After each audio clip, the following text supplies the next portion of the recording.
This is WFYI News Now. It's August 8th, and I'm Abriana Herron. On today's show, a series of lawsuits filed against drug manufacturer Eli Lilly in Marion County. Indianapolis City-County Council Republicans propose new ideas to combat youth violence. An Indianapolis Senior Living Center replaces and upgrades HVAC systems using federal funds. And Democrats rally at the State House in response to Vice President JD Vance meeting with Governor Mike Braun about redistricting. We will not accept our state being cut and spliced and maneuvered for a wannabe king in Donald Trump. Those stories coming up. But first, in a social media post Tuesday, U.S. Homeland Security Secretary Kristi Noem thanked Indiana Governor Mike Braun for expanding detention beds and dubbed the added space the Speedway Slammer. Social media messaging also included a picture of an Indy car photoshopped in front of a prison. In response Wednesday, IndyCar and Indianapolis Motor Speedway distanced itself from the post and said it would prefer that its intellectual property not be used in relation to the matter. The actual beds are at the Miami Correctional Facility, about 70 miles from IMS. The town of Speedway officials said in a statement that they are aware of the U.S. Department of Homeland Security's post, but were not involved or given prior notice about the name. A series of lawsuits have been filed in a Marion County court alleging that drug manufacturer Eli Lilly downplayed the side effects of its obesity and diabetes drugs. Ben Thorpe reports that roughly 40 such suits were filed in the past month.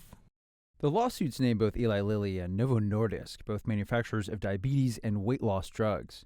The suits allege that the two companies minimized the risks of taking their respective weight loss drugs while overplaying the weight loss benefits. Some plaintiffs in the case reported needing emergency treatments after facing debilitating vomiting, abdominal pain, and other side effects.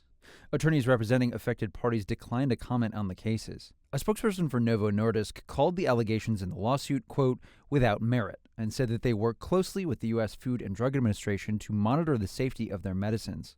A spokesperson for Eli Lilly said that patient safety was a top priority and, quote, our medicines labels include robust, FDA-approved warnings.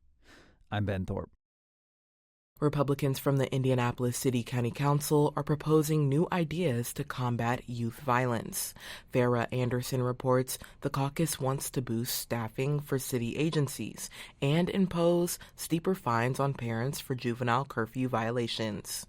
At a press conference Wednesday morning, District 20 Councilor Michael Paul Hart says it's time to better address public safety concerns.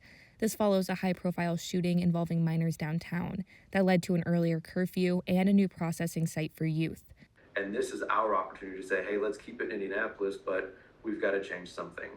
The proposals include lifting residency requirements for some city workers to help fill staffing shortages and increasing fines on parents for repeated curfew violations. Another proposal would give the police chief the authority to issue and amend the policies and procedures for IMPD officers.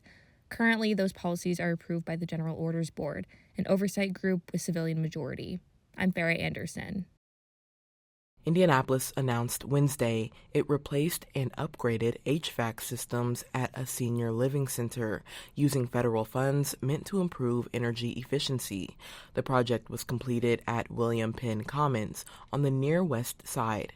Gina Miller, president and CEO of the Indianapolis Neighborhood Housing Partnership, says the upgrades are about more than just efficiency. These new HVAC systems make residents' lives more comfortable, and the cost savings help INHP keep their rent low. The project was funded through a federal grant called the Energy Efficiency and Conservation Block Grant. And for our final story today, Vice President JD Vance met with Governor Mike Braun and Republican state legislative leaders Thursday to discuss redrawing Indiana's congressional district lines to benefit Republicans. Brandon Smith reports Democrats rallied at the State House in response, railing against what they called a moral violation of democracy.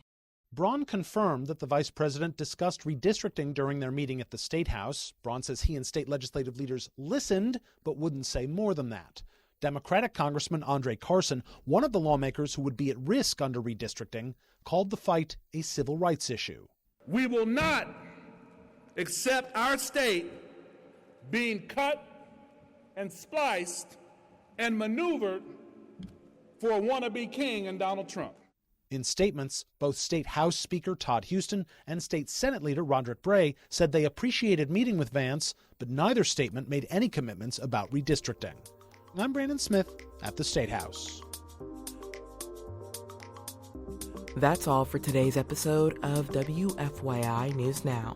Our podcast is produced by Drew Dodlin and Zach Bundy, with support from the news team at WFYI and public media journalists across the state. Our news director is Sarah Neal Estes. Kendall Antron produced our music, and I'm your host, Abriana Herron. If you like today's episode, remember to subscribe and share, and follow WFYI on Instagram, TikTok, Facebook, and YouTube to check in on our newsroom throughout the day. Thanks for listening. We'll be back on Monday.